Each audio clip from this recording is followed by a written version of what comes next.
Hello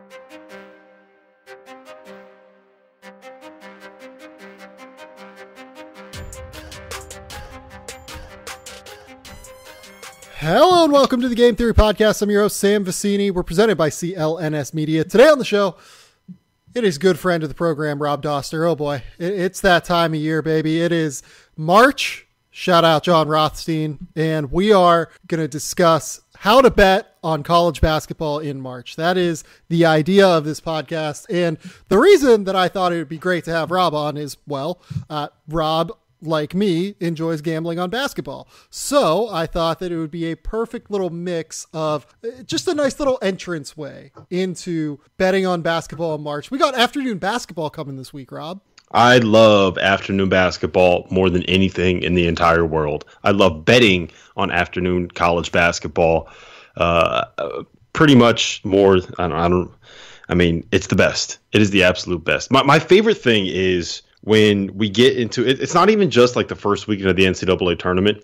It's conference tournament week. It's when you wake up on that Tuesday and you're like, I get to gamble and watch basketball from noon until 2:00 in the morning on games that actually matter between teams that might not be very good, but they actually matter. Dude, so I'm so fired up. It is so great. I'm trying to find when the first, I think it's probably Tuesday, right? Because I misjudged. I thought that because the A-Sun tournament starts tomorrow, the A-Sun would have games for us to bet on in the afternoon. But apparently the first round of the Atlantic Sun tournament, all of the games are played at 7 p.m. on the court of the higher ranked team in the conference. So I'm a little bit bummed that I don't get to gamble on games tomorrow, but Tuesday is probably we get to gamble on games tomorrow. We just got to wait until 7 o'clock, Eastern Standard Time, the only legitimate time zone, 4 o'clock for you. Yeah, that's true.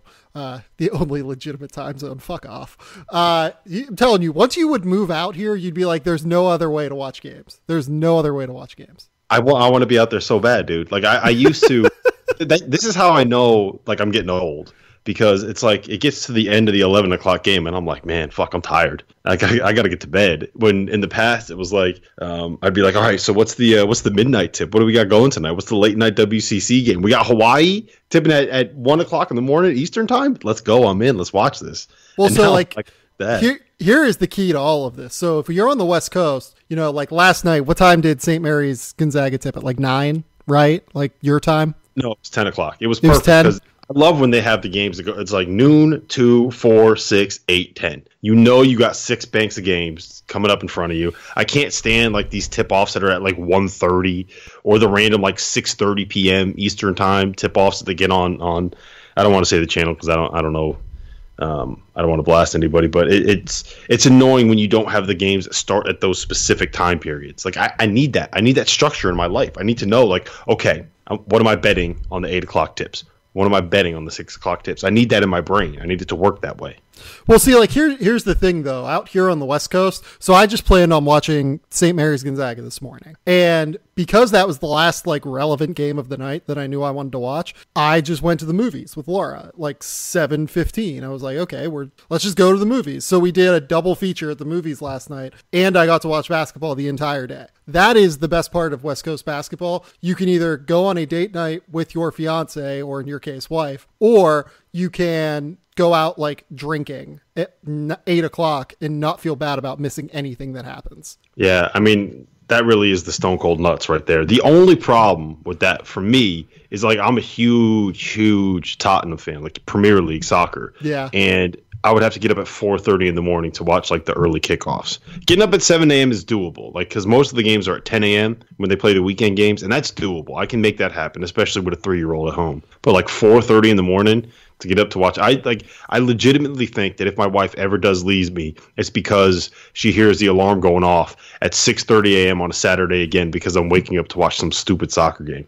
That's going to be what it is, Sam. That's going to be the end of my marriage. I will be honest with you. So I used to be a pretty big Liverpool fan in college, and when I lived on the East Coast, it has definitely died down since I've been out here. It is hard to wake up and watch Liverpool. Yeah, it just feels wrong, being up that early and getting that into any kind of sporting event. Like yesterday was, this is kind of like in the weeds for basketball fans, but there was the North London Derby. It was Tottenham against Arsenal, which is like the biggest rivalry in the Premier League. I'm a fan of Tottenham. I hate Arsenal, and it was at 7:30 in the morning, and it was like this hugely dramatic game with an unbelievable ending and just completely heart stopping. And by the end, it was like 9:15 when it was done, and I'm just sitting there like, God damn, man! I need a cup of whiskey and a cigarette, and I don't even smoke. Like, it was bad, and that's the way that I kicked off my morning. And then I had 2.5 hours to kill before, because my wife and my son went to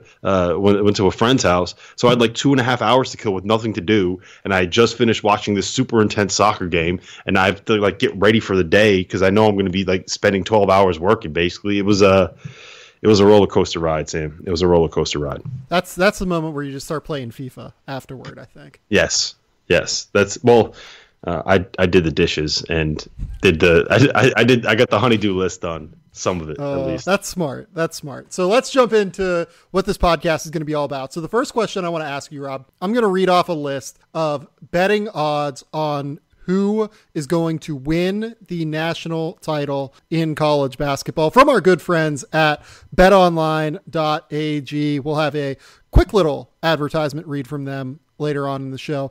But Duke plus 225, Gonzaga plus 650, Virginia plus 750, Kentucky plus 1,000, Tennessee plus 1,000, North Carolina 12-1, Michigan 14-1, Michigan State 16-1, Texas Tech 22-1, Kansas, Nevada, Purdue 25-1, Iowa State, Marquette, Villanova 33-1. I don't know if I have to say anyone else, right? I think that's probably about it. Was there a Texas Tech in there? Did I get that? Is that 20? There was 22. Yeah. I mean, like Virginia Tech is at 40 right now. LSU's at 40.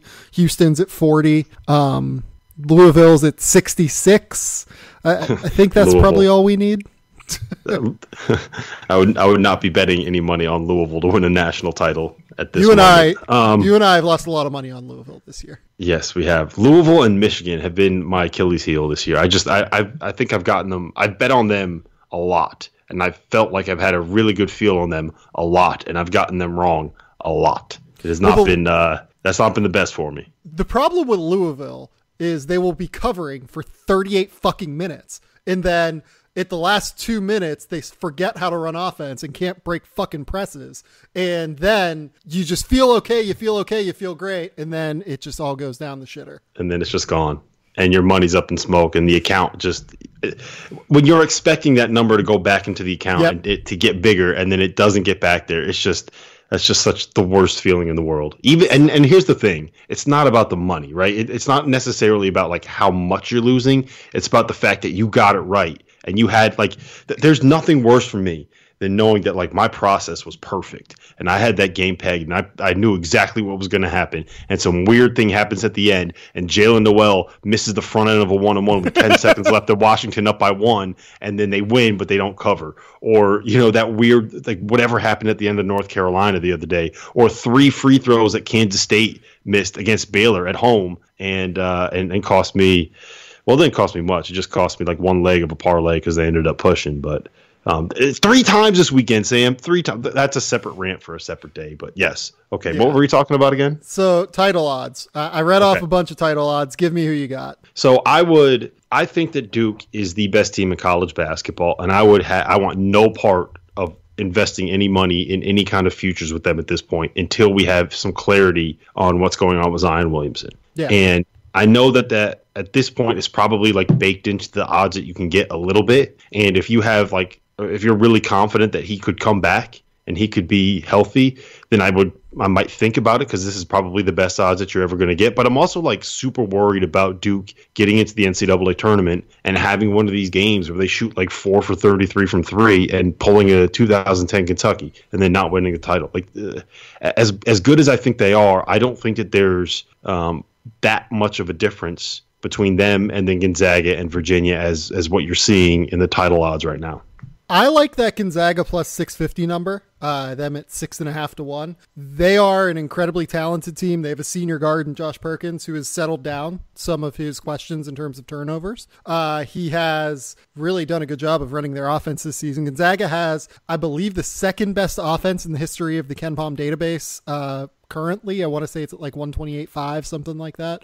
Only the Wisconsin team with, was it Frank Kaminsky in his junior year, I want to say, is higher than that.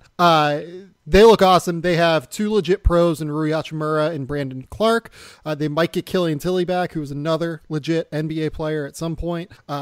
Look, they have pretty good wings, and Zach Norvell, who Rob is the world's biggest fan of, and I'm starting. I love Zach Norvell. I'm starting to come around on Zach Norvell too, and Corey Kispert, who is like a good, solid player right now, who I think will be like an incredible player in the West Coast Conference by the time he's a senior. But I look at that team. I think they have the talent to cut down the nets. I think they have the coaching to cut down the nets, and the question is the defense. But generally, I am in on Gonzaga. Yeah, I mean, I did a study on this a couple of years ago, and you can, if you have a great offense, like an offense that is what Gonzaga has right now, you can get by just having a good enough defense. And I think that their defense is good enough to get it done. They remind me a little bit of, not necessarily in how they play, but kind of how they're structured, of the 2009 North Carolina team, where they have a bunch of guys that are kind of older, kind of veterans, some guys that are going to end up being NBA players, maybe not necessarily stars, but guys that will hang around the NBA for a while. They get up and down the floor. They are like you said, an elite efficiency offense in terms of just like all time of the database that KenPom has. But they don't really have. They have some glaring deficiencies on the defensive end that can be exploited, and they also have a couple people like Brandon Clark who are talented enough to cover for some of the mistakes that they might make. And one point for, like, I know that this is more of like you can do a lot of NBA stuff. For people that haven't been watching college basketball this season, like, this Gonzaga team is legit. I think that I would say that this is probably the best team that they've ever had. Better than that team that got the 1 seed with Kelly Olynyk, better than that team with Adam Morrison on it, and better than the team that made the 2017 national title game. So this is not like some just Gonzaga beating up on the WCC and getting their record inflated and people buying into them when they're like more of a top 10-ish kind of a team. No, they're very, very legit. They are the only team in college basketball that has beaten Duke when Duke is at full strength. So here's a funny little stat. So that year in 2017, they had the 16th ranked offense and, like, very clearly the number 1 ranked defense in the country. This year, they have the number 1 ranked offense very clearly in the country and the 16th ranked defense. So look at that. They are in really good shape. I think that they are a Final Four team. I have very little in terms of question marks about them. They only lost 2 games, December 9th in a neutral site game to Tennessee, December 15th at North Carolina. Both of those games were pretty tight. The North Carolina game stretched out a little bit late, but I generally believe in this team. I think that they're terrific. One of my questions here that I'm going to ask you, we're going to do like a question and answer kind of format here once we get down to it, was Gonzaga, should they be trusted? I think yes. I don't really have much in the way of question marks about it. Yes, at 100%. Like, if you're going to trust anybody in college basketball this year, Gonzaga is one of those teams. You know, everybody else has question marks too. And I think that's my favorite thing about this year, is that there are a lot of good teams, but all of like the really good teams, even that elite tier, do have question marks and do have things where you can kind of poke some holes in them. So they're not unbeatable, but it's like the difference between what Gonzaga is when they're at their best and what like Kentucky is when they're at their best is really not all that much. And I think that you're going to see Kentucky somewhere down like around 7 or 8 in the polls when they come out this week. So I think there is a very legitimate like top 8 that are all good enough, if everything comes together, to legitimately be called like a national teams that can win a national title, and you can feel okay about that. I would also put Virginia in that conversation. I think that there's, having said everything that I just said, I do think there is a pretty clear-cut top 3, and Virginia is that number 3. I actually have Virginia at plus 2,000 that I got back in, like, I want to say it was October or maybe November, which was nice, and hopefully that one ends up panning out. And again, that team, people think about Virginia like this slow kind of grinded out, beat you with the defense. They're slow again. They're really good defensively, but they have pros. They got DeAndre Hunter, who I know that you're enamored with. They have Ty Jerome, who I love. I think that the biggest thing with them is they're so versatile this year. Like the last couple of years, they've kind of been stuck with this like lineup where you got to play two bigs and you got to have two guys that are slow. And as everybody's going small, that's how mismatches end up getting created, whatever. This year, they can go with Mamadi Diakite at the 5, who's like a super versatile, shot blocking, switchable, everything you want out of kind of like the modern 5, to go along with DeAndre Hunter, who can guard literally everybody from Kobe White to Luke May and everyone in between, and Braxton Key, who probably did as good of a job on Zion Williamson as anybody in college basketball has done. Like, he was the guy that probably did like the majority of the heavy lifting in that second game at Charlottesville when Zion, like, this is going to sound weird because he finished like 18-5, 5-3-3, but he probably had like one of his worst games as a Duke player, and Braxton Key did a lot of the defense on him. And those three guys can all play together with Ty Jerome and Kyle Guy, who are somewhere between NBA players and all ACC players. So that's a very, very, very good basketball team. I'm all in on them. So yeah, another question I had here was Virginia lost to UMBC last year. Why will that not happen again? I think Rob hit the nail on the head. They are just a lot more athletic than what they were last year. Mamadi Diakite was on this team last year. He is a lot better than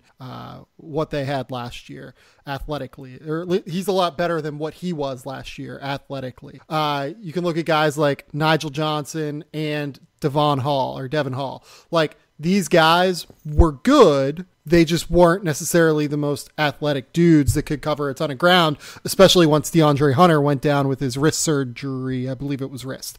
Now you've got Ty Jerome, who's improved a lot defensively. You've got Braxton Key, who's, I would say he's pretty similar in terms of athleticism to what Isaiah Wilkins brought to the table. You've got a better version of Diakite. You've got DeAndre Hunter just destroying everything across the front line and across the backcourt if you want to put him on a guard and stop that guy. Like, I legit believe this in my heart of hearts, that if Virginia had DeAndre Hunter last season, they would not have lost to UMBC. I know that they lost by like 16 or whatever it was at the end. Might have been like 20 at the end. I really believe that what they would have done is they would have just thrown DeAndre Hunter on Jarius Lyles, and it would have totally changed the complexion of that game and changed the way that game was going to go.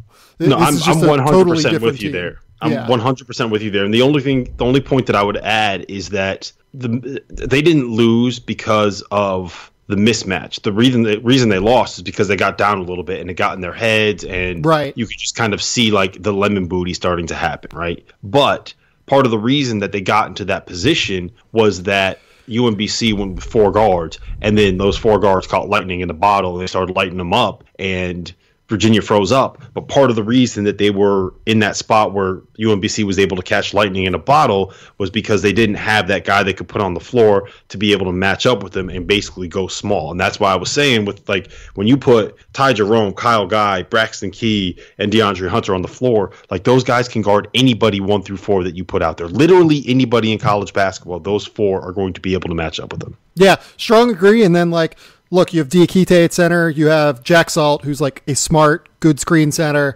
knows how to run their defensive scheme really well. And then you have Jay Huff off the bench, and Jay Huff is not like amazing yet. I think he's going to be incredible by the time maybe even next year comes around. But he does provide a really different look for them as like a stretch 5 who can step out and knock down shots. He has interesting post footwork that can kind of allow them to throw the ball in and get a shot pretty quickly.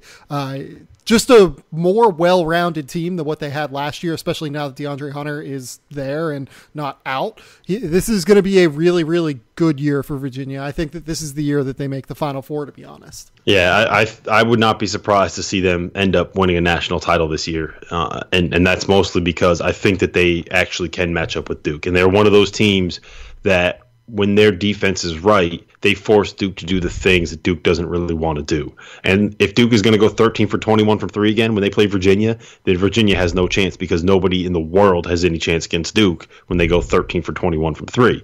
But I'm not convinced that that's going to be what happens the next time that they face off. Right. Look, there's only one place to get in on all of this betting action. It's betonline.ag. It's a sports, casino, virtual casino, you name it. Betonline.ag is CLNS Media's preferred sportsbook online. Use that promo code CLNS50 for that 50% sign-up bonus. That's CLNS50. Look, betonline.ag is your online sportsbook experts. They really do the absolute best job of setting you up for success and setting you up to have the best lines, have the best chance for you to make money. Look, tomorrow night, we've got Virginia-Syracuse. I'm excited for that. We've got Texas Tech. I'm excited for that. We've got a lot of really interesting matchups, not only for us to gamble on, but we also have a lot of interesting matchups for us to watch for NBA draft prospects. So the best place to bet on these games is at betonline.ag. You can go online or use your mobile phone to sign up today at betonline.ag and try in-game live betting where you can participate with all the action with every play. Use the promo code CLNS50 for a 50% sign up bonus. betonline.ag, your online sportsbook experts. Rob, the next question I've got here on my list, it just says Duke discuss, because we kind of mentioned at the top, you don't want any money tied up in futures until you know whether or not Zion is going to be back. Where are we at with this Duke team, I would say, with Zion or without Zion? With Zion, I think that they are the best team in the country, and I think when they show up to play, that they will beat anybody. Like I think that when they play their best, they are basically unbeatable, and I don't throw that around too easily.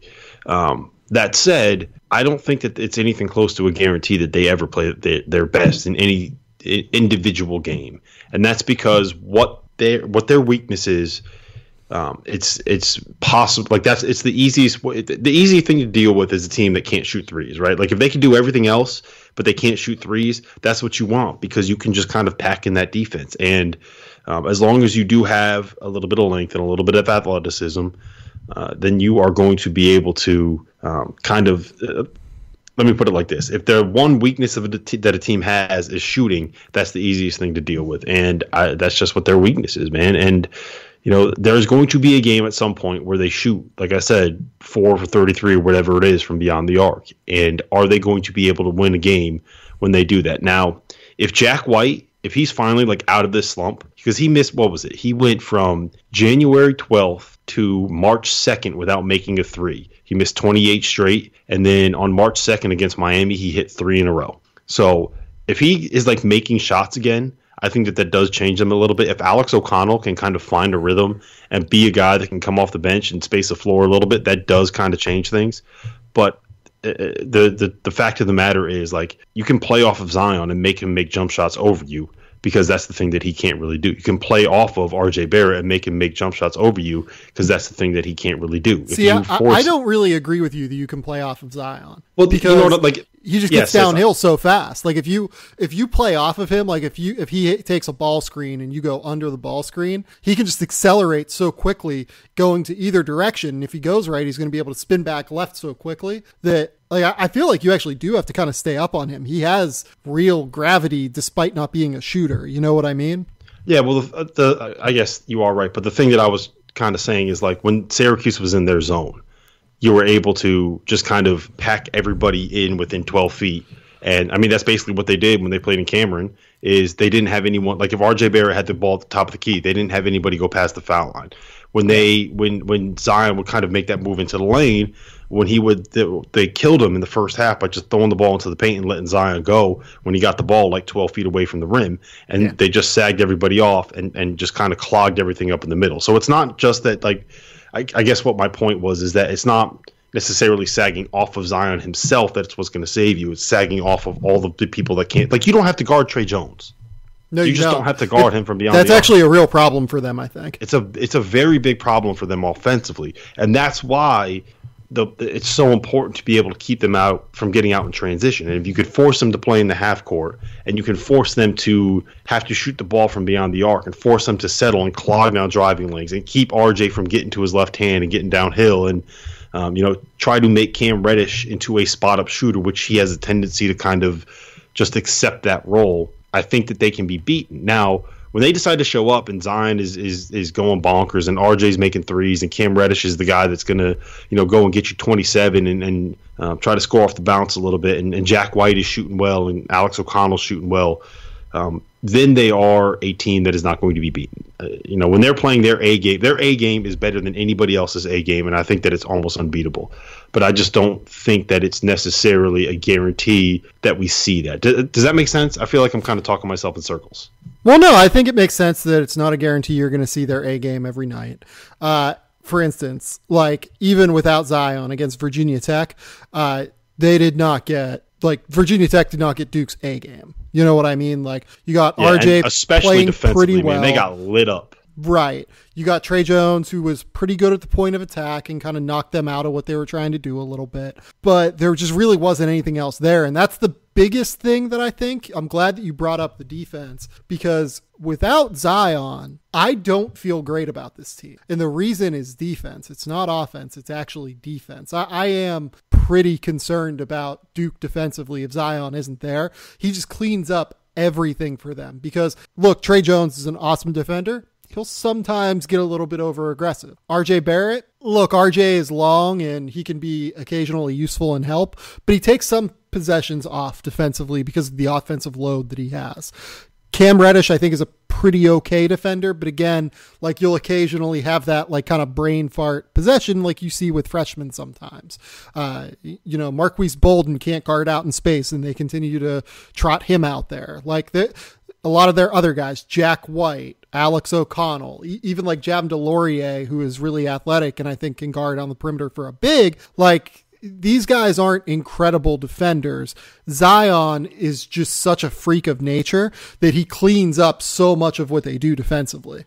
And it's not just cleaning up. It's not just getting the actual block shot. It is the fact that he is there changes the way that other people play. If you're driving in the lane and Zion's on the floor, and you've already seen him put a shot through the fucking backboard, that's going to be in your mind when you're driving. We saw that against Louisville. I went back and I did a big thing on Zion's defense for a mock draft that I did a week ago now. And I went back and I watched the last 8 minutes of that collapse against Louisville. And I swear, man, Christian Cunningham would get into the lane and he would have a shot where it's a little 12-foot pull-up floater. And he just refused to take it 2 or 3 times because Zion was 6 feet away from him. And it's a shot that he had, and I don't think Zion would have gotten there, but it was very obvious that Zion was in his head, and he was not going to take that shot because he saw Zion there. And I'm glad that you brought up the Virginia Tech game, because I think that Buzz Williams really showcased how you can beat this team without Zion. Because basically what they did, it was really simple. It wasn't all that complicated of an offense. What they did was they spread everybody out. They had their 4 shooters on the perimeter, and they more or less just ball screened them to death with Kerry Blackshear. And if Marquise Bolden was on the floor, they pulled him away from the rim, like you said, made him defend in space and put Bolden in ball screens. And when Bolden was off the floor and Javin DeLaurier was out there, they just had Kerry Blackshear bury him in the post. And Blackshear's 6'9", 250. So that was the perfect example of why you need Zion on the floor, because he is the guy that can get out and guard in space. He's the guy that can jump. How many times have we seen him? Somebody set a ball screen and he just comes out of nowhere and picks the pocket of the ball handler and goes the other way in windmills. It's crazy. That's probably it's happened probably once a game when he's out there, somewhere around there. Maybe I'm exaggerating a little bit, but it feels like it feels like it happens once a game. Yeah. Yeah. So he can do that, and that has to be in your mind when you're running ball screens when Zion Williamson is on the floor. We already talked about what he does as a rim protector. He's also 280 pounds. Kerry Blackshear is not backing him down. He might be able to score in the post over him, but he's not going to bury him under the rim like he was able to do with Javin DeLaurier. So Zion is just – I can't wait to see them run out the Zion death lineups with him at the 5. Yeah, because that's when that's when it gets really fun, when Duke decides to start playing like that. Yeah, I agree. Let's move on. Let's talk about let's go to North Carolina and Kentucky and kind of combine those two together, because North Carolina is a little bit older. They are a little bit more experienced than Kentucky, but Kentucky by its standards is a little bit older for what they typically have on their roster as well. Both of these teams have a lot of pro talent. Both of these teams have, I would say, some pro talent that to an extent as a freshman has underwhelmed. You can look at EJ Montgomery as an example of that. I think at Kentucky, honestly, for me, like I look at Ashton Hagans a little bit that way. I understand that some people probably wouldn't look at it that way, but I have been underwhelmed at times by what Ashton brings to the table, and I'll explain why after I let Rob talk. With North Carolina, you've got Nasir Little, obviously, who has underwhelmed pretty substantially this season. I think that that's just a realistic assessment of where he's at. He still can't consistently play something like 20 minutes a night even. Like he's played under 20 minutes a night in 3 of their last 5 games. So I look at North Carolina and Kentucky as kind of interesting analogs in a lot of ways, even though they're very different teams in that they are incredibly, incredibly talented. For the most part, I trust them on a night-to-night basis, but there are some pretty real flaws there. Yeah, I would agree with that. I think we saw a lot of, especially with Kentucky, a lot of the flaws that they had on Saturday when they got in there and just basically got pistol whipped by Tennessee. And I'm just wondering if, like, when you're talking about Ashton Hagans being a little bit underwhelming, did the fact that Jordan Bone had 27 points, 3 assists on 11 to 15 shooting without a single turnover, did that have anything to do with your feeling on Ashton Hagans? Certainly did, but I'll be honest, like, everyone talking about like Ashton Hagans as this incredible, ridiculous defender, he certainly creates action plays. He creates chaos. He really is aggressive and will play you strong at the point of attack. But once you get by that point of attack defense, like once you eventually can break his pressure just by being a solid ball handler with a strong dribble, I actually think that he's not a very good defender in like help situations in the half. Yeah, I mean, it's very clear that he spent the majority of his basketball life basically just being a guy where you say, go guard the ball hawk, and take the ball from him every time he puts it on the floor. And like, by the way, like, I don't mean to say he's a bad player. I think he's like totally fine on the court. Like he should be Kentucky's starting point guard. I'm just saying like there are real flaws here. And here's the thing, like that's what freshmen are supposed to have. Right. That's what being that's part of being a freshman. Like when you're in high school. And by the way, like I think that he's older than what his age actually is, but didn't he leave high school like he only played 3 years of high school basketball, right? So yes, he reclassified, only played 3 years of high school basketball, but also is already 19 years old, turns 20 in July. Well, yeah, I'm not the age thing isn't the point I'm trying to make. Is that when you only play 3 years of high school basketball, you only get 3 years of high school coaching. It doesn't necessarily mean that you're like as far as what your development is. It just means that you don't know. And I think that what we're seeing is he knows how to be an on-ball defender because that's just kind of what comes naturally to him. But there's very few guys who get to college and understand like where their rotation is supposed to be and how you're supposed to help and recover and exactly what you're supposed to do within a system, which is part of the reason why it's like so difficult to get all these freshmen to come together and go win a national title because you're not supposed to understand all that stuff when you're a freshman. So that's a long way of saying that, like, yeah, Ashton Hagans makes some mistakes, but I don't think it necessarily – I think there's a reason and a cause for it. And I think that also comes into play a little bit with Nasir Little, too, who I don't think he necessarily knows exactly what he's doing defensively. I don't think he necessarily has picked up what North Carolina's offense is. And I also think, like, he's this, like, yeah, I'm sure you've talked about this plenty on the podcast, but like this kind of like quintessential combo forward, like in terms of what the modern NBA is, like a mix of a 3 and a 4 that can guard these different positions, long arms, whatever, versatile attacks, closeouts, all that kind of stuff. That is like the opposite of what Roy Williams wants in his offense. Like he wants 2 bigs, he wants 2 wings, and he wants a point guard. He wants guys that can shoot from the perimeter. He wants big guys that can post up and go pound the glass. He doesn't want I guess the best way to phrase it is this. The way that the NBA is going, like versatility like tweeners have become versatile players, right? And now you want that versatility. Where in the past, you didn't want those tweeners because you needed those 2 bigs and you needed those wings. Roy Williams' offense, as high scoring as it is and as much fun as it can be to watch, is very much rooted in principles where you need 2 bigs, where tweeners are not necessarily a good thing. So Nasir Little in addition to being a freshman that maybe, succeeded a little bit at the high school level because he's bigger and more athletic and just played his ass off, is kind of in a situation where he doesn't necessarily fit perfectly with what Roy Williams is looking for out of guys that play either the 3 or the 4. Yeah, no, I think you're 100% right. I have talked about that a lot on the podcast.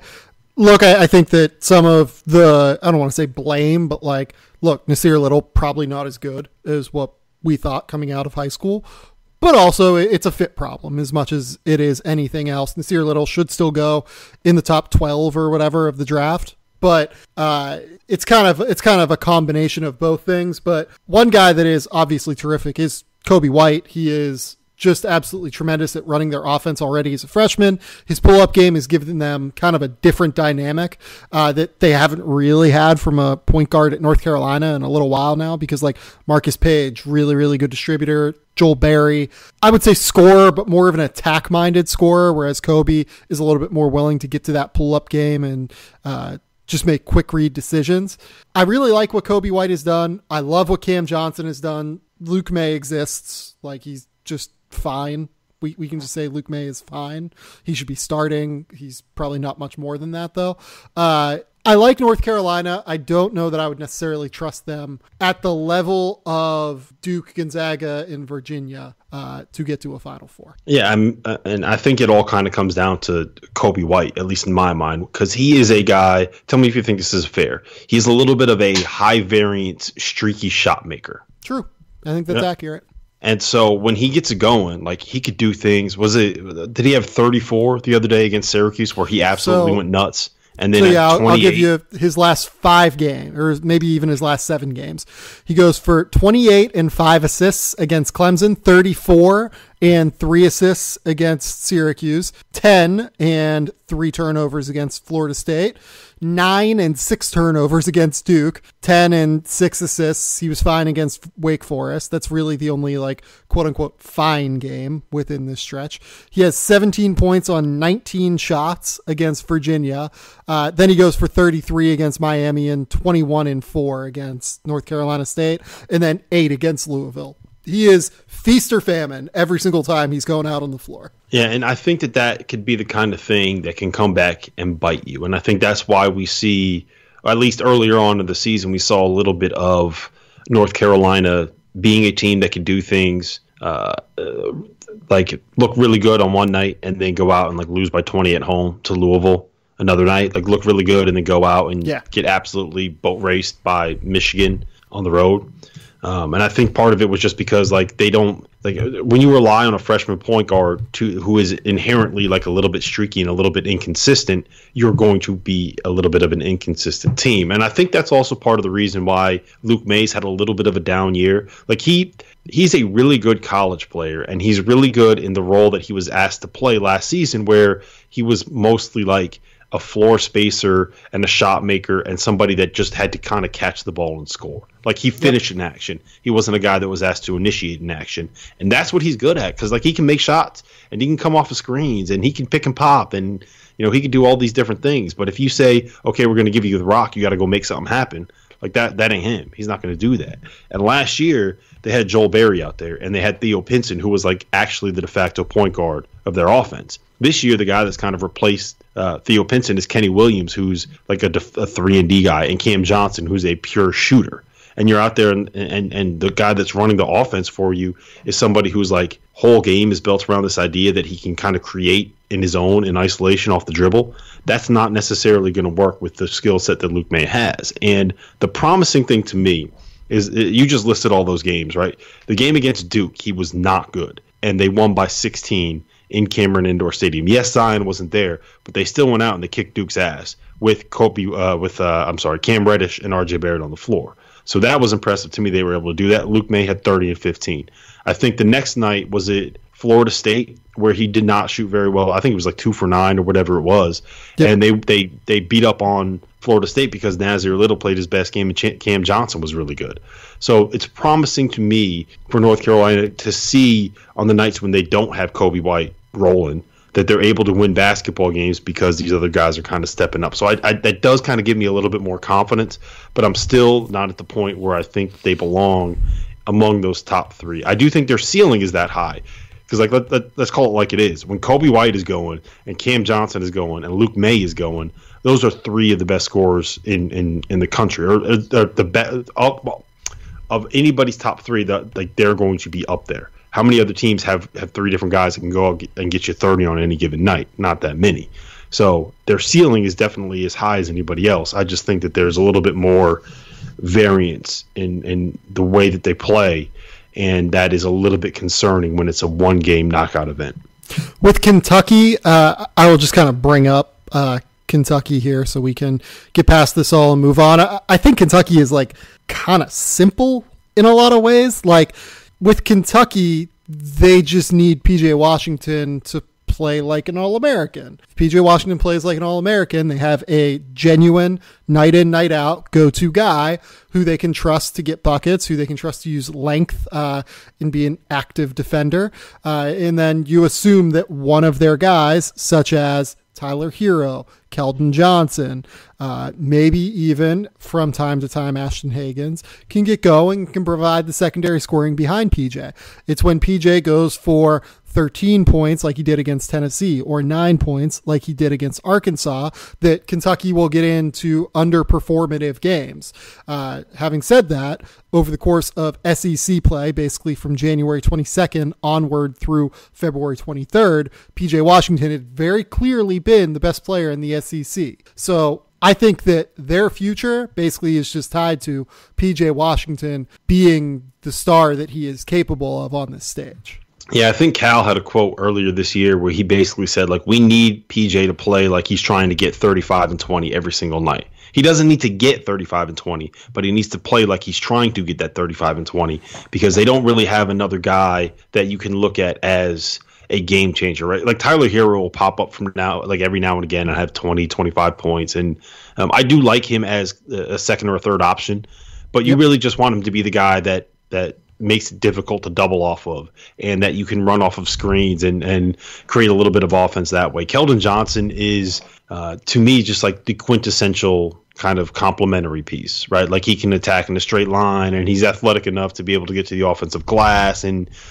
he's a pretty good defender and he can make some shots and he's a guy that can go out and get you 20 on a night if you absolutely need it. But I don't think that you want him to be the guy that you had. Like he was the guy for Kentucky early on in the season, and we saw how well they were playing then. It wasn't anywhere near what they were during that, like, what was it, the 5-week stretch where PJ Washington was a top 5 player in the country.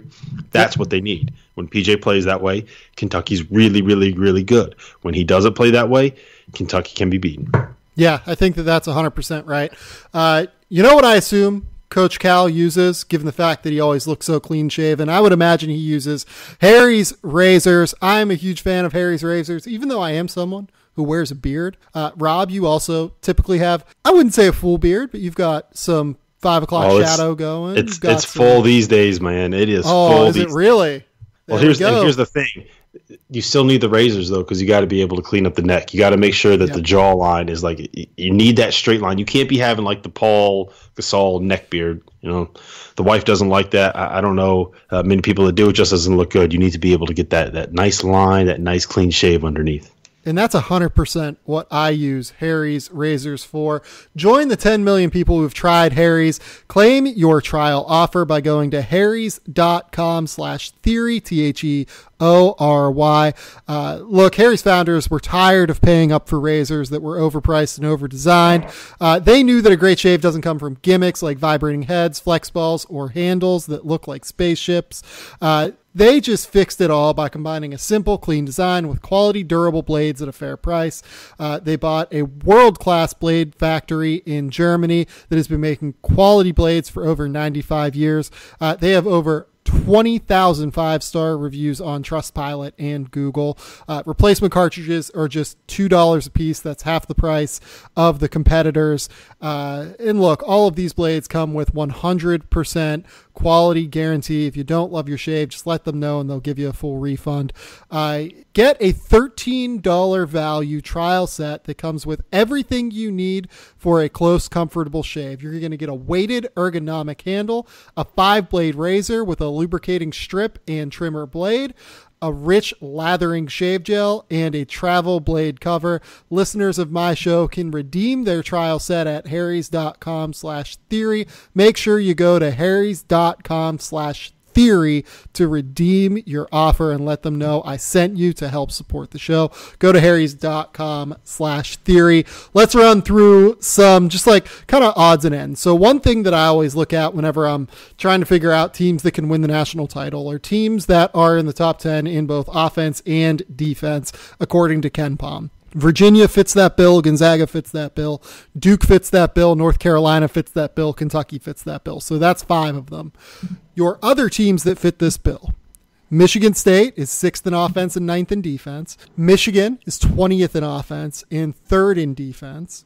I believe that those are the only other 2. What do you like about the Michigan schools that makes you think they can go on a run? And we'll start with Michigan because I think that they probably have a little bit better of a chance. I mean, there's 2 things I like about them and the way that they're built. One is they can be very, very good defensively if they have Charles Matthews. There's no guarantee. I think I saw John Beilein said today before they won at Maryland that they're hoping to get Charles Matthews back for the start of the NCAA tournament. And he can absolutely lock people down on the perimeter, on the wing. So having him is definitely useful. Although this might be a little bit of a hot take, I do think that having Isaiah Livers out there as a guy that can shoot it at like 40% from 3 without that big of a drop-off defensively is something that is at the very least interesting for Michigan if they decide to use him more. I don't think that would necessarily... Brazdakis combo as opposed to Matthews in one of those 2. Yep. I think that is a team that can, or that is a lineup that can be pretty effective. So, but it's the fact that they can play defense at the level they play defense at, and you have John Beilein offensively. Yeah, one thing that's worth bringing up here, Brazdakis, since Matthews has missed the last 2 games, 20 points and 7 rebounds, 21 points and 7 rebounds against Nebraska and Maryland. So he's been really good since Matthews has been out.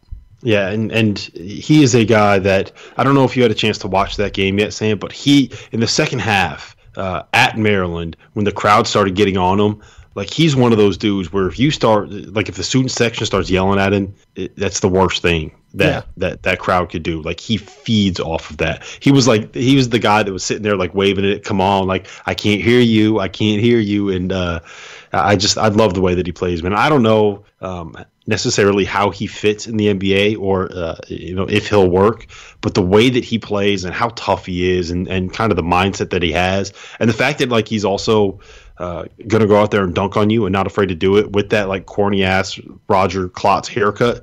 I love everything about him. Like he doesn't even care that he has an awful haircut and he's just out there dunking on people. I love it. I love everything about him. I do too. His mentality is great. I think so. I did watch that game. He had to have drawn 10 fouls. Like it seriously felt like he drew 10 fouls in that game. It was a little bit frustrating since I may have had a little bit of a wager on the other side of that result, but yeah, that was I can't even be mad if Iggy's going to go out there and do Iggy things. I can't really hate on that. And the other thing, and like I had no idea that Xavier Simpson was as good in ball screens as he's been over the course of the last, I don't know, 2 months or whatever it is. Like he actually kind of knows what he's doing a little bit, and he's got he's developed the sky hook. Like I don't. For people that haven't watched Michigan play yet, you're going to be absolutely enamored with this guy the first time you see it because he's like 5'11". I've heard that he's able to dunk. I've never seen him dunk. I've never seen actual proof of it myself. But Brendan Quinn, your colleague at The Athletic, has told me that he's witnessed a dunk. And I think that I could probably trust Brendan on that, but I kind of want to see it myself. Either way, Xavier Simpson, not really all that great of an athlete. Like he's kind of stocky, and he'll come out here like they don't even guard him out. It's like Trey Jones. They don't guard him out to the 3-point line because they dare him to shoot.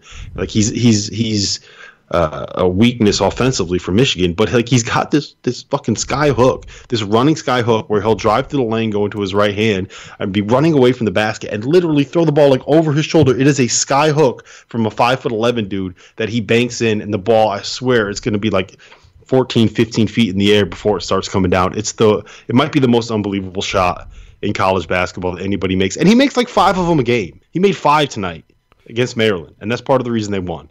I'm completely blown away that shot actually exists. It's my favorite thing about the sport. I love it. I love it so much. It is a completely bizarre thing. I will also note that Xavier Simpson has 10 assists in 3 of his last 4 games. He's been really, really good in dealing with ball screens. That's 100% an excellent assessment by you.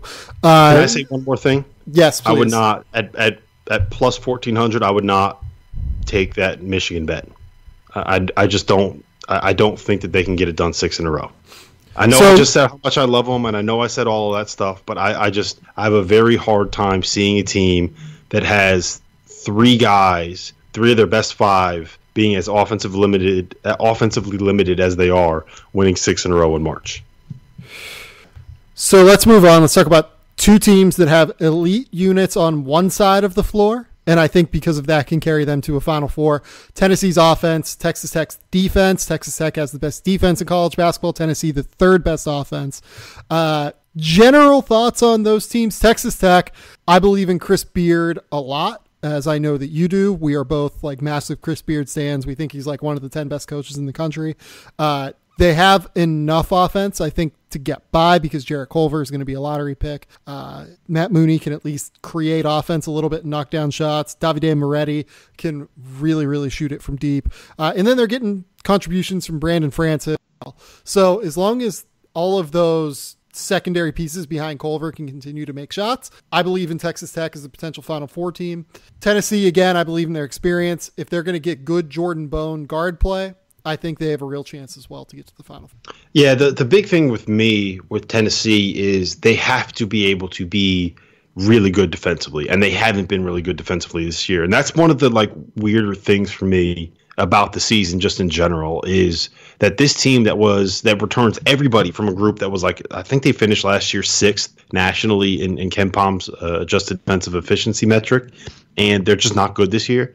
And that's what was even more promising than like Jordan Bone laughing at everybody that said like, oh, they don't have any NBA guards. They don't have any game-changing talents in their backcourt. That was me. I was saying that as to why Tennessee couldn't win. Then he went out and put 27 on 11 for 15, 5 for 5 from 3 assists, no turnovers against Kentucky. So he kind of laughed at me a little bit. But it's their defense in that game. That was the best defensive performance that they've had this season.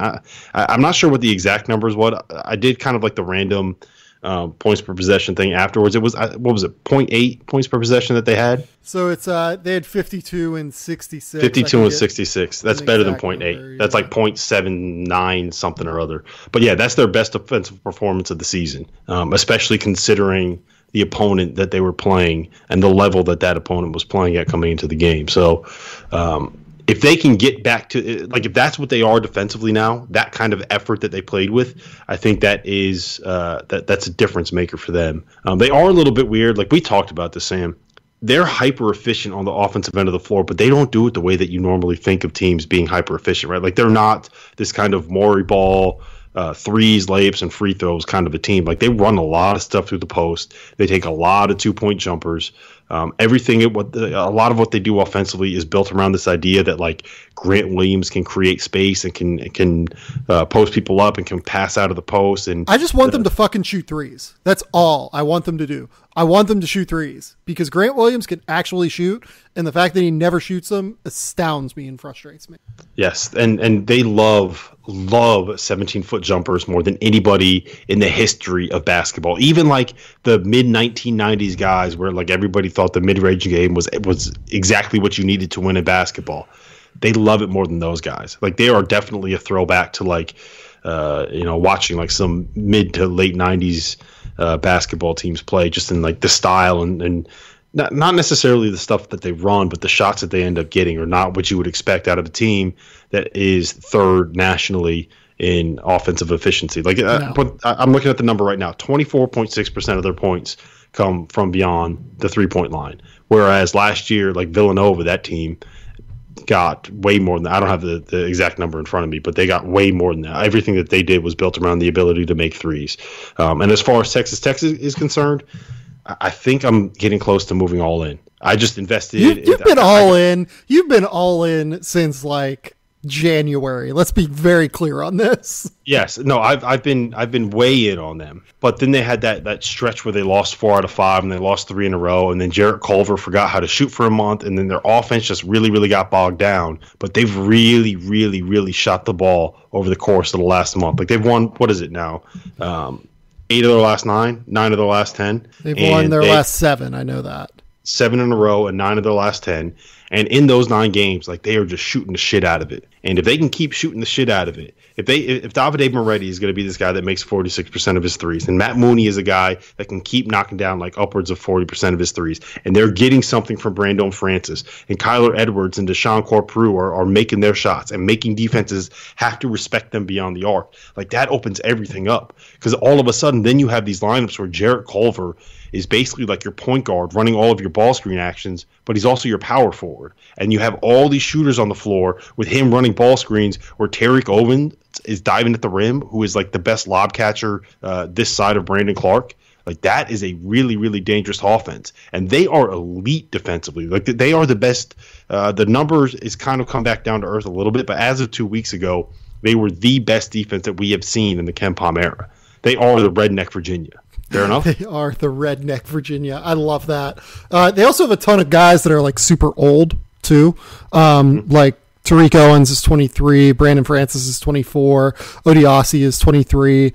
I want to say Matt Mooney is either 22 or 23. He's at least 22. I know that. I mean, it's his 5th year in college, so. Yeah, so he's probably 23. So, like, look, this is an old team. They're led by a legit NBA prospect in Jarrett Culver. They are, in my opinion, I actually really like what they do defensively a little bit more than Virginia, because I think they're a little bit more versatile defensively. They can run different schemes at you, whereas Virginia is basically solely pack line. You'll see Texas Tech switch a little bit. Their defense is essentially based by forcing everything baseline. I'm sorry. They want to force everything baseline. But it's like the exact opposite of the pack line. The pack line, you want everything to go to the middle. And with what Chris Beard does, he makes everything go to the baseline. And instead of like having with the pack line, they want you to drive into the paint and basically have like 3 people there and to be able to jump out on the, like as soon as you kick it out, they want to be right there on the catch. Whereas with Chris Beard, they want you to drive baseline, and they basically want to get a trap right there, like a foot outside of the block on the baseline, and get 2 people right there looking for charges, looking to get steals. If you try to throw the baseline with the baseline drift and you try to look for that pass, they want to be able to jump that passing lane. And they want to make you look for the pass where you got to throw it like over the top across to the opposite wing, which might be the hardest pass in basketball to make. So it's very different in terms of what they're actually doing. But the thing that they both do the same is just guard the hell out of you. Okay, so let's. Can anyone in the Big East be trusted? Oh my God! Like I want to love Marquette so much. There is no league that I have made. I've like lost more money on than the Big East. There's no doubt in my mind. I've lost so much money on the Big East. I got Marquette at plus 20,000 in October before anybody realized that like Marcus Howard is going to go absolutely bonkers, and the Housers were actually good, and they were probably actually going to be able to defend this year. I got them at plus 20,000, and I so badly want to be able to say, Sam, you know what? Marquette, you could trust them. They're going to go out there and they're going to win a national title. But I don't think I do. Like, I think that Marquette, to me, is kind of like in the same conversation as LSU at this point, where I think that they are good enough to beat anybody in college basketball on any given night when their shots are falling. You know, like if Marcus Howard is going to go out there and give you one of these 50-point nights, which like he's fully capable of against anybody, then they're probably going to end up winning. The Housers can each go out and get you like 25 and 30.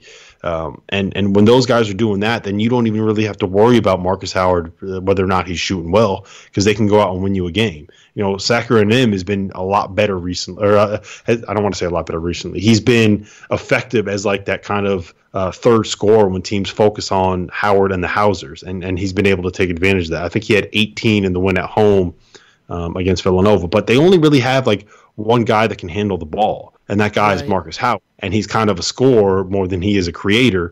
And they can be turnover prone. What they have today, 22 against Creighton. 22 turnovers against Creighton. That was bad. Yes. That was really bad. They're 250 in the country in turnover rate. They are 7th in the Big East in turnover rate. Yes, and that is that's a serious concern, because once you start running into good defense, like, and here's the other thing, they were kind of like a borderline top 25 team during non-conference play, and then they just started whooping everybody's ass in Big East play, and it kind of turns out that like nobody in the Big East is actually all that good. So while Marquette's out here kicking everyone's ass and going on this like long winning streak and getting vaulted into the top 10, they're not really doing it against anyone that actually matters. Who cares if Marcus Howard can go out and put 53 on Creighton at Creighton if Creighton is a 15-13 team? Who cares? Yeah, I actually don't think the Big East is very good at all. Like, I think Marquette is a top 25 team. I do not think they're a top 15 team. Yes, it sucks because I felt so good about that for so long, and I was like, this might actually happen. Like, I might actually get paid out this plus 20,000, and it's not going to happen, Sam. I've come to that realization. There's times in this life where you realize that your dreams are going to die. And my dream of being able to cash a ticket of Marquette at plus 20,000 to win the national title, I've just accepted the fact that that's probably going to end up dying in the first weekend. You got to find someone that'll buy that ticket from you for 2-1. What I'm thinking about doing is the app that I use. I'm not going to say it because it's a competitor, but the app that I use has like a cash out thing, and right now it's cashing out at like 3-1. So I think I'm do that. It's like no question. I might wait until we get a little bit closer to the NCAA tournament to see if I can get it up a little bit more, but that's probably what I'm going to end up doing. Yeah. And then they're going to go out and win the national title, and I'm going to blame you for it. I will say Villanova, I had a lot of faith in them. I would say like right around the start of February. Then they dropped 4 or 5 to Marquette, St. John's, Georgetown, Xavier. Not as excited as I once was, but they've rebounded with wins over Marquette and Butler now. They are really not great on the road. They have figured things out at home now. They actually are not bad anymore whenever they have to play at home. So I think Villanova is a Sweet 16 team. I will say that. If I could get Villanova at like 2-1, 3-1 to make the Sweet 16, I would probably do that. Yeah, and it's because you're basically just saying like Phil Booth and Eric Pascal are going to be good enough where they can beat a 12 seed or a 13 seed, and then they're going to be good enough that it's like Villanova, and they can go out and they can win a game against a 4 or a 5 seed, whoever they end up playing in the second round. That's basically what you're saying, and I don't necessarily disagree with that, although I will like to point out that in the last 5 years, Villanova has done 2 things in the NCAA tournament. You know what those 2 things are? They've won the national title and they've lost in the second round. They've never been a Sweet 16 team. I'm betting on it this year. You know what? I'm going to look it up right now. When was the last time that Villanova was just a Sweet 16 team? 2008. 2008 was the last time they were just a Sweet 16 team. That's what you're betting on, Sam. I'm here for it. Kansas. What happened to Kansas this year? Why are they bad? Everybody got hurt.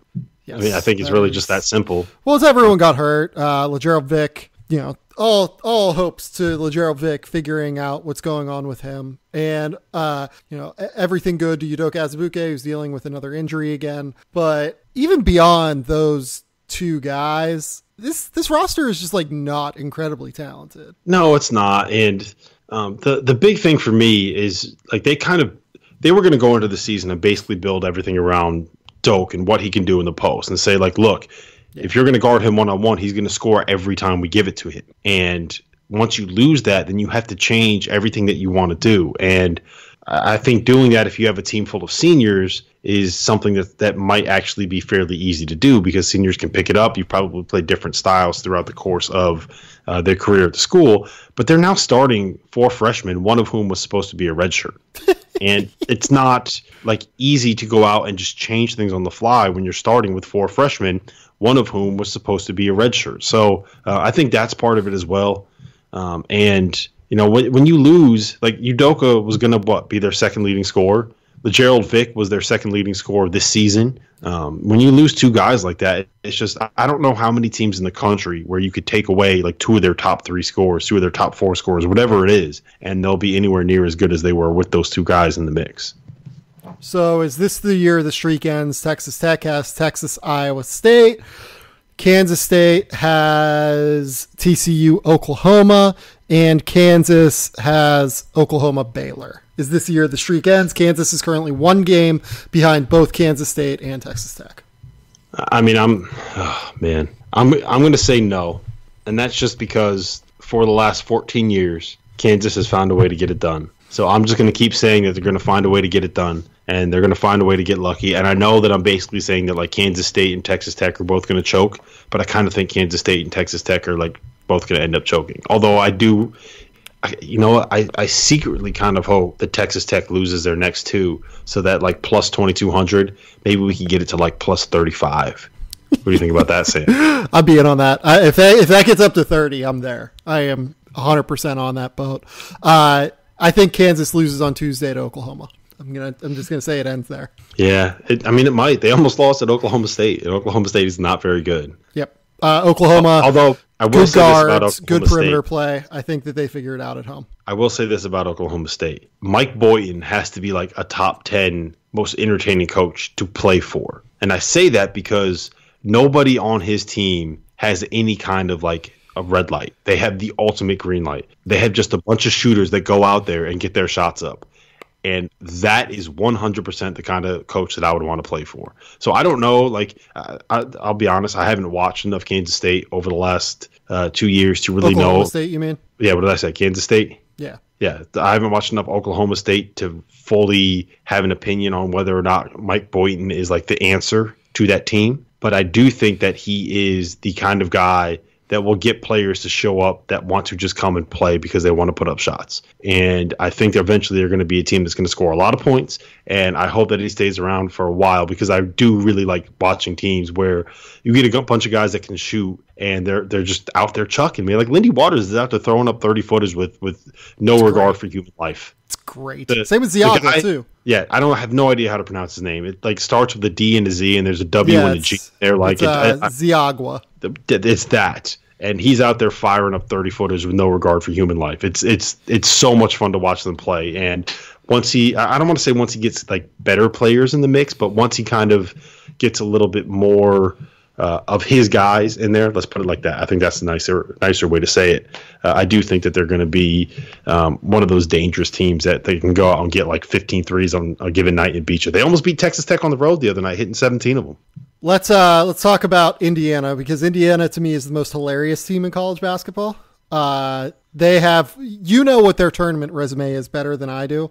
What is their like quadrant breakdown? Because it's like 6 quadrant 1 wins and what, like tell me the rest of it. So they're 15 and 14 overall, but I want to say like they're 5 and 10 against quadrant 1, and then 4 and 4 against quadrant 2 or something like that. I'm going to bring it up right now, but they are.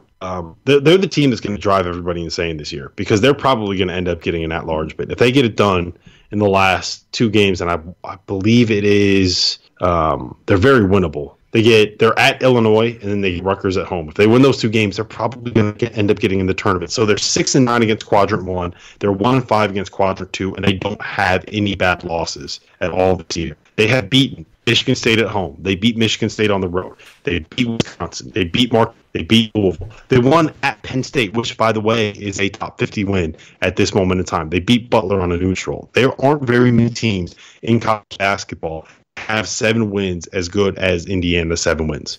Yeah, it makes no sense. They're probably going to get in the tournament. And, like, here's the other part about it. Like, even with all those losses, there are teams like Creighton. We just talked about them being 15 and 13. They're very much in the mix. Like, they're probably going to end up being, like, first 4 out in every bracket on Monday morning. You know, like Texas is 16 and 13. They're probably like a 10 seed right now. Yeah, Texas is like very solidly in. Yes, it's going to be very frustrating for people that don't realize how bad the Pac-12 is and how bad the A-10 is and how bad the Mountain West is once you get past the top 2, and the fact that the WCC is only going to end up being a 1-bid league. People are going to lose their minds over this, but you know, it is what it is. And to answer your question, like what happened with Indiana, I think it's a combination of they are young in the spots you don't want to be young. The guys that were left over are not quite as good as we thought they were going to end up being. They've dealt with a lot of injuries, and Romeo Langford was overhyped. And I think you put all those things together, and like a win over Marquette and a win over Louisville very early in the season set a level of expectation for this team and for this program that they are, like, quite frankly, just not good enough to live up to. Now, I don't know if I would say Archie Miller has done a great job this year. I don't think I would say that he's done a bad job this year. I think that he's been like fine. I wouldn't say that he's coach of the year. I wouldn't say that he deserves to be fired. He's been fine. But the combination of those early wins with the hype they had at the start of the year, with the fact that Romeo Langford, who was supposed to be the savior of all things Indiana, coming into the program, made people think that this was like a top 15 basketball team at one point. And I don't think they just were never that. And I think that you put all those things together and it kind of came to a head. They played this ridiculous stretch where I think they had like 6 straight games against top 20 teams or something like that. They lost all of them. They completely lost their confidence, and then they basically had to rebuild that thing from the ground up. And, they're coming off a week where they beat Wisconsin at home and they beat Michigan State at home. And I think that kind of tells you what they can be when they figure this thing out. Give me your favorite mid-majors here. We're about to get some afternoon basketball, so give me the teams that we should be betting on during afternoons. That we should be betting on, or that you should be watching? That you should be watching, we'll say. I mean, we can talk about some undervalued teams a little bit here, but I would say who you should be betting on or who you should be watching. You should definitely watch Wofford because they are a team a little bit like Oklahoma State, and I think you're going to see a trend of the teams that I like here, Sam. I don't know if I'm kind of giving that away, but they shoot a ton of threes. They have this guy named Fletcher McGee, and if you've never seen him play, I'm telling you guys, I'm telling all of you, you have to go watch him because the shots that he takes make absolutely no sense. They're insane. He'll come off of a curl from 27 feet out, catch it with his back to the basket, and pivot in the air and get the shot up. And it looks like remember the shot that Derek Fisher hit in the NBA Finals against the Spurs with 0.4 seconds on the clock, that turnaround jumper on the inbounds in 2004 or something like that. Every shot that Fletcher McGee takes looks exactly like that shot. And he hits 40% of his threes, and they're from 27 feet. It's so much fun to watch. And their starting backcourt is named Storm Murphy and Fletcher McGee. How can you not? That's the perfect mid-major right there. Everything that you need. They make a ton of threes. They got a guy that can get you 40 on any given night, and their guards are named Storm and Fletcher. Give me all the Wofford. And Fletcher McGee looks like a Fletcher McGee. He does. He really does look like a Fletcher McGee. That's a good way to put it. Really looks like a Fletcher McGee. Let me ask you this. Where do you stand on the 2-bid SoCon? Should happen. Strongly think it should happen. I mean, are you saying one of Furman or Wofford, both of them should get in? I think that they're Furman really the only UNC two that Greensboro. have a chance. I think Greensboro doesn't really have a chance to get at large. Are they get the 4 seed in the tournament, or are they going to end up being the 2 seed? I think they're the 2 seed, right? I believe that they are the 2 seed. Yes. So there's a scenario. Let me see if I can bring up the SoCon tournament because the scenario of them being able to get 3 teams in the dance is that Wofford has to lose in the semifinals to either Furman or UNC Greensboro, and then those two play for the title. So one of them ends up getting the automatic bid, and the team that beat Wofford can end up getting an at-large bid because they picked up that win over Wofford, who, by the way, is top 15 in the net at this very moment. So with Furman, the hope with Furman is they've beaten Villanova. The Loyola Chicago win doesn't really mean anything anymore. It's a quadrant 2 win probably, but it's really not as valuable as what people thought it was. They have beaten none of East Tennessee State or UNC Greensboro on the road this year. And UNC Greensboro, looking at this too, they have, I believe, 1 or 2 top 100 KenPom wins.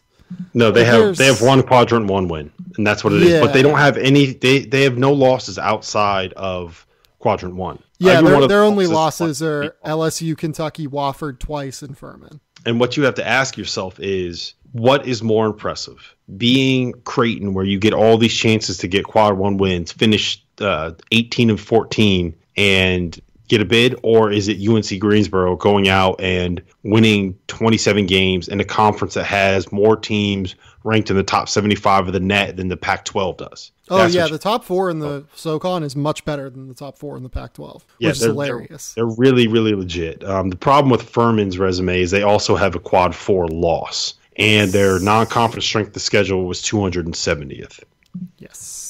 That's not ideal, but they're going to be good. There's 2 other teams that you got to watch in the mid-major ranks, and I know that you're going to be all in with me on these 2 teams. It's Belmont and Murray State. I'm sure that your listeners have heard plenty about Ja Morant at this point. But also heard plenty about Dylan Windler too. So we're all in on both these teams. He's really good. But here's the thing. This is what you need to root for. You need Belmont to get to the Ohio Valley title game where they lose to Murray State and Ja Morant, because I don't think Murray State has any chance in hell of getting an at-large bid. They have no top 125 wins on the net. None. Zero. Their best win is at Austin Peay. Just think about that. Yeah. But Belmont, they are 5-1 against Quadrant 1 and Quadrant 2 teams. They've won at Murray State. They swept Lipscomb, who was a top 50 team. They won at UCLA. They have all those wins. They have 3 bad losses, though, so they can only, if they're going to end up being a team that gets an at-large, they're going to have to, only lose to Murray State in the Ohio Valley tournament. And if that happens and we can get a 2-bid OVC, look, Belmont can go out there and win a game. We've seen them do it before. And I want nothing more than to see Ja Morant have a chance to try to put up 50 points on some 4 seed. The realistic circumstance here is that only one of these teams get in. Who would you rather see? Belmont and Rick Bird's offense or Ja Morant? Oh, man. That's like saying this is a hot take. This is a hot take. I would rather have Rick Bird's offense because, God, that is just beautiful. Yeah, it is. And I love that Belmont program, everything about it. I've been I went down there for a Battle of the Boulevard game when we did our road trip in 2012. Everything about that program is awesome. That said, give me Ja Morant. I think the tournament is about the stars. The tournament is about seeing somebody like him who's going to be a top 5 pick go out. I would love to see him go out and get who could they play kind of in that 4 seed range that would be entertaining as hell. Imagine if he played LSU. Yes, LSU would be hilarious. Florida State would be hilarious. That would be so much. That would be great. They would beat Houston. I will just say that now. I think they would beat Houston. Belmont would beat Houston. Coming in hot with the Belmont or with the Houston takes. Yeah, I'm not a Houston guy. I will say. I'd love to see them play Nevada. That would be a lot of fun. Houston has beaten Utah State and LSU. Those are really the only 2 wins that impress me at all. Yep. I mean, you're not wrong. It's not like the American is all that great. They beat Oregon with Bowl. I mean, maybe they'll get credit for that. I don't think they should, but I mean, do you think Cincinnati is good? I'm not real sure about that. Cincinnati has no pros. I mean, UCF, I guess, is interesting, and I guess they're a tournament team. Yeah, they are now. They should be. They're not a lock yet, but as long as they don't lose out, they basically have to win 1 more game and they'll be in the tournament. Yeah, so I don't know. I think they would beat I don't think they would kill Houston, but I think they would beat Houston. Trying to think. The other hilarious team that people have in to me is Florida. I just want to mention that. I don't think Florida is any good. I don't think they're a good basketball team. They're not. They're not. But the guys that were supposed to be their 2 best players are Kevon Allen and Jalen Hudson, who are the 2 most inconsistent players in the history 100%. Of the planet. But look at their resume. They've beaten LSU and LSU. Well, that's the thing about them. That's what I'm saying about these high major teams that are going to get in that people are going to be frustrated about because they have all these losses, but there are no bad losses on their resume because the way that things are shaking out, everybody in the Big Ten is basically a top 100 team at this point, which means that the worst loss that you could possibly get is a Quadrant 2 loss. So none of these teams are going to have any bad losses. So when we end up looking at somebody like Florida, we're going to say, well, they only lost games that they were supposed to lose, and they did end up beating LSU on the road. And LSU is, they're fine, they're good, they're talented, but that's going to be the kind of thing that ends up pissing people off because how many wins do you think Belmont would get if you gave them 12 chances at Quadrant 1 wins? 4, 5, 6, something like maybe that. Not 6, probably 5. I would say. The other part of it is winning at number 1, winning at Gonzaga, and winning at who's number 7. I think Georgetown is number 75 in the net right now. Those are both Quadrant 1 wins. So you also have to understand that we need to take this in a little bit of context. I'm glad that they're grouping 1 to 30 for home wins and 1 to 75 for road wins is all Quadrant 1 wins, but you have to be able to have the mental capacity to understand that not every Quadrant 1 win means the same thing. It's a grouping tool. But I do think that Florida, I don't think they're going to get in the tournament. I would have them on the wrong side of the bubble right now. The last thing that we're going to do on this podcast, Rob, you and I have been playing a game since I've started this massive coaches poll project. Let's do it. Have you read any of the things that I've written? I have not yet. And the only Good. reason I haven't read any of them is because I want to be able to guess for these quotes, because I was hoping you would ask me on the podcast. Okay. So for people who don't know, I released this big 15-story project over at The Athletic this week where I talked to 50 college basketball assistants. I gave them total anonymity and said, break down this guy for me, break down his game, and tell me what you think of him as a player. It led to some very honest assessments. Kansas fans and North Carolina fans were not super happy with me after the Quentin Grimes and Nasir Little articles that I posted. Generally, it was a fun project, and these guys gave me really, really honest feedback. I think that one thing that I will note is that their motives are not nearly as nefarious as what I think people think. Like every like fan base will come at you and be like, oh, like these coaches, they just like lie to the media and tell you like, you know, what you think you want to hear, or, you know, they have these ulterior motives. In your experience, like college coaches just like want to talk basketball, right? Like this is not something that really happens all that often. A lot of them will spin it, but what people don't understand is like when we're talking to assistants, we're talking to guys that like spend 2 years at a school and move on. Like right. They mostly just they want to pick your brain for ideas and see like what you've seen about different guys and all that, and they also just want to talk basketball. And right. for like a lot of these guys, it's not, you know, it's different when you're dealing with somebody that's like I don't know, like when you're dealing with Goodman or you're dealing with Katz or you're dealing with Parrish, like somebody at that level, like guys like us, it's very different in terms of what we do. You know, we're not necessarily breaking news. We're not bartering.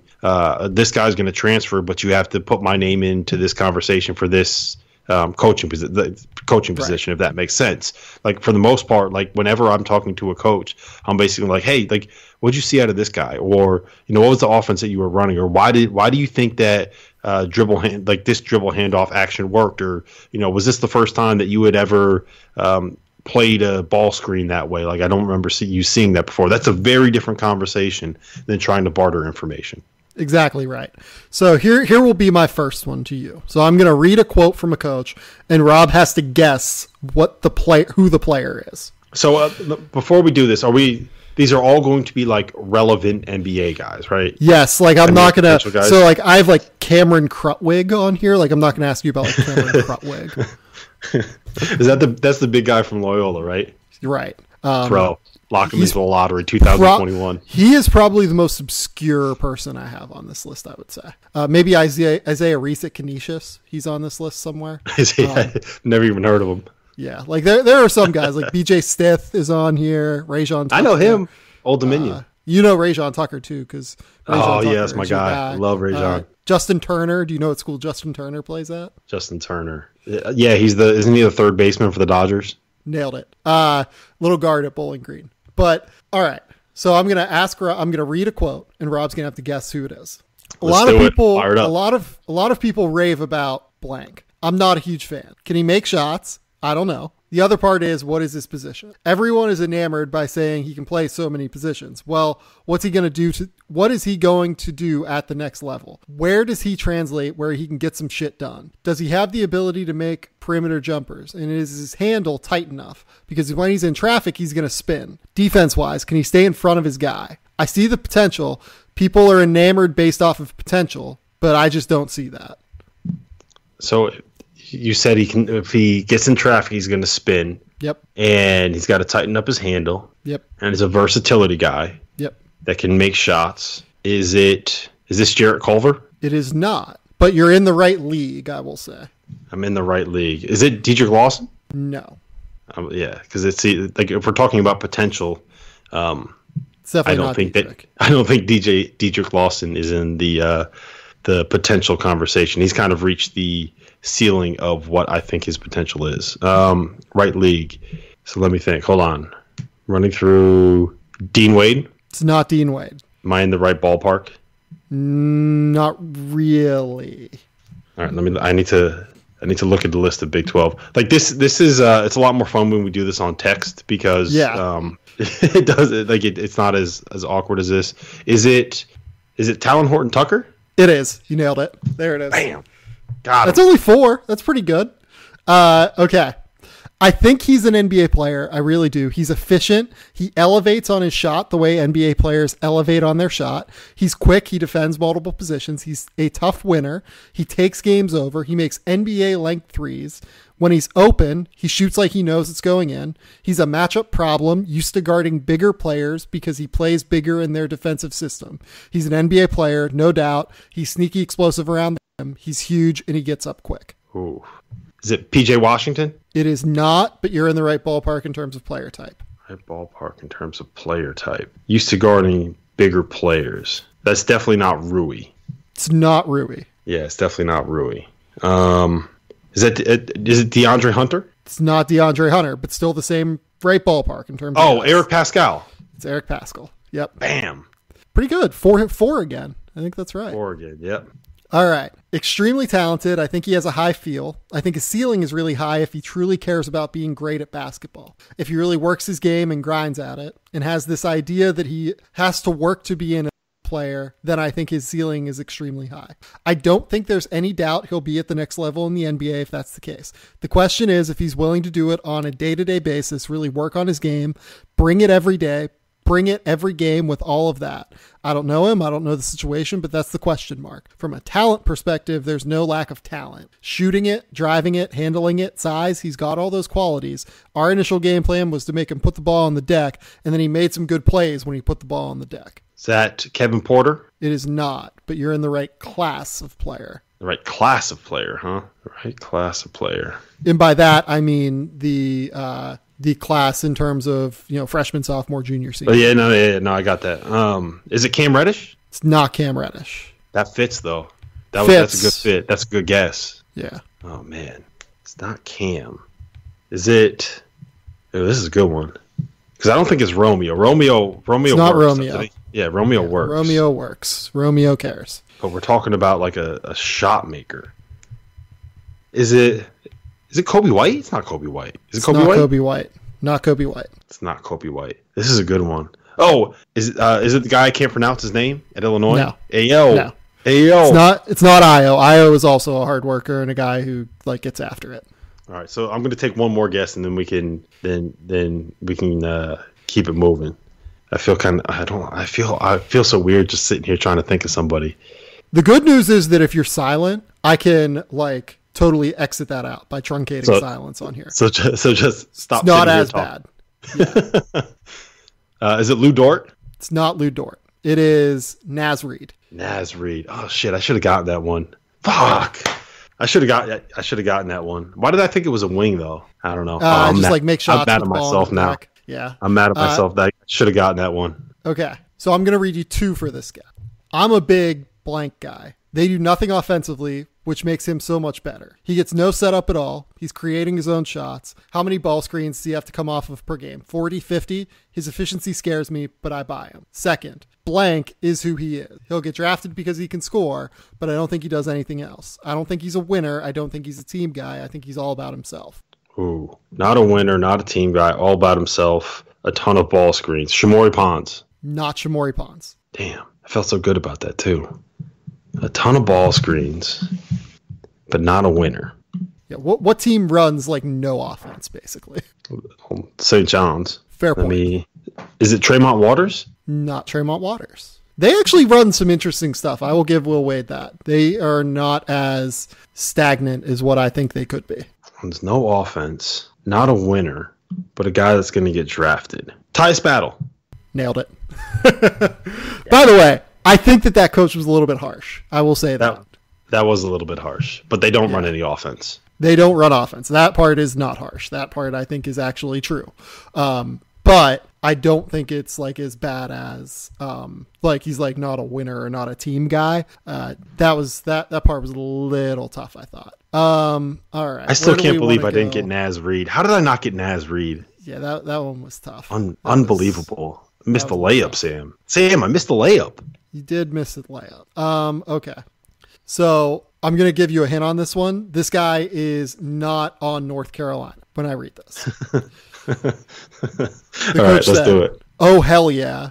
Good player. He's the type of guard Carolina typically has as a freshman, but the more time he's there, he shores up the guard spot for years. Not a one and done. defends. And then the second one is that kid, I don't think he's a one and done, but he's going to be one of those guys who everyone says is a great college player and ends up in the NBA. I look at him like he's got some real shit to him. He's a competitor. He's a winner. He plays his ass off. The thing about him, they list him at 6'2". I don't think he's quite 6'2", but he fits the mold of a smaller guard at the next level. Devin Dotson? That's on it. That's all. You nailed it. Devin Dotson. Nice. You know what? He really does fit the mold of a guy that should be at Carolina. I think they offered him. I think it was between him and Kobe White. Whichever coach said that nailed it. Yeah. Okay. When you watch highlights of him, you're like, ooh. But to me, he's a highlight film. He doesn't have great feel for how to play, but he has tremendous upside because of that. If he's a great kid and he's a worker, he's somebody that can be on your team and be a two-way player, and he'll turn from highlights into a real player. But he's not learning a lot there. The way they play, you don't learn a lot of offensive concepts. He's a guy that you want to get in ball screen situations, get him on single side step-ups, and get him driving to the rim. That's how you use the highlight ability to the best. Then you'll teach him how to short roll. If someone ices him, teach him a 15-footer, shot, fake, and drive, but they don't utilize him that way. Wait, I'm confused. So are we talking about a guard or a big guy? Big guy. Big guy. Is it, I think I know who it is. Is it Jackson Hayes? It's not Jackson Hayes. They actually do a pretty good job of getting him in ball screen actions, I think. So it's a guy that is not often put in good ball screen Daniel actions. Gafford. It's Daniel Gafford, yeah. That one's one of the most infuriating ones to me in terms of how he's utilized. Hate him as a player. Absolutely hate him. I think he's a terrible player. I don't care that he made a couple threes against blank because everyone was feeling good. I hate him. I think he's a bad player. I've watched him play like crazy. It's great that he plays harder than people in non-competitive settings, and people fell in love with that. But I see a guy who has no idea what he's doing. That's Nazir Little. We've played with that one before. Oh yeah, we have. That's right. I forgot about that. Because that was honestly, I think it's kind of true. It's harsh, but I think it's kind of true. I'm gonna give you two snippets of these. He seems like the new age NBA off guard. Doesn't matter what his size is. He just puts the ball in the basket with that quick release. Off balance shots. His feet aren't even pointing to the goal and he's still catching it and shooting it while in midair. Our biggest thing was staying in his body as much as possible. We knew we'd get hit with a bunch of pin downs, curls, and flares. Biggest thing is staying attached to his body at all times. Second, I just don't think he's an NBA player. Maybe he is. You watch his shots that he gets and takes in games. Maybe, I guess. With the way shooting is in the NBA right now, you never know. But I don't think so right now. He doesn't need to be square to the basket. I just don't know that he has the size for an NBA shooting guard. If he was 6'6" or 6'7", this would be a way different story. But the size of NBA players, I don't know. I just don't see it. Is it Kyle Guy? It's not Kyle Guy. Very close, though, in terms of skin tone. Is it Tyler Hero? It's not Tyler Hero. So I just got to start guessing white guys, huh? This is your guy, too. I'm kind of bummed. Is it Fletcher? It's Fletcher. It's Fletcher McGee. Fletcher. Nice. Okay. I didn't think that Fletcher was enough of a prospect to be on this list. Yeah. Fletcher. I love Fletcher. He's a little bit real. He is. But here's the thing. People that have watched Kyle Guy have seen the shots that Kyle Guy takes. The ridiculous shots where he's not square and his body's facing the wrong direction. And multiply that by 10. And that's what Fletcher McGee is. That's why you have to watch Wofford play. It's ridiculous, the shots that he takes. Not the shots that he makes, the shots that he takes. People should not be shooting the shots that he takes, and he makes them. All right. Our last one here before I let you go. His path is awesome. Are you going to title this one the Fletcher McGee Love Podcast? It should be. It really should be. His path is awesome, which speaks volumes of who he is. Unbelievable lift on his jump shot. Not an indictment on the coaching, but I think he gets frustrated a lot of times by the things that go on around him. Great stroke, sneaky athletic. Defensively, it's a work in progress. If someone said he's in the NBA 12 years, I'd buy that. If someone said he shoots the ball every time and they cut him, I wouldn't be surprised. He's one of those guys that you can go both ways on. Can you see him running around for Utah or the Heat and he turns into a good player? Yeah, that'd make sense. I think he's better than Duncan Robinson. Duncan can shoot with the best of them, but he's stronger and way more athletic and actually has some shit to his game with the bounce. He can shoot it from deep with lift. He's one I'd keep an eye on. Is this your guy? Is it your guy? Yes. Is it Isaiah Joe? Oh, no, it's not Isaiah Joe. Isaiah Joe is also my guy. Similar in terms of breakdowns, but not. No, it is. Not so Isaiah then it's Joe. Cam Johnson? It's not Cam Johnson. Oh, God, son of a bitch. I thought I had those too. Now I got to rethink this. Okay, so it was a shooter that's got a little bit of shit to his game, and he compared him to Duncan Robinson. So he's got to be a white guy then, right? Correct. Is it Dylan Windler? It's not Dylan Windler. Oh, You're going to be pissed when you hear who this is. This is one that I thought you would get on the first one. I'm not going to lie to you. Because I really just wanted to shout this guy out. But he shoots too much. You said he shoots too much? You said he shoots too much, right? The coach said he shoots a lot, yeah. Shoots a lot. And takes bad shots. Oh, Max Strus? Yes, it is. Shout out Max Strus. 43 points today against St. John's on senior day. The king of college basketball this season. I love Max Strus. He is the best. Is he really have a shot at the league? Oh, yeah. He's like 80th on my big board right now.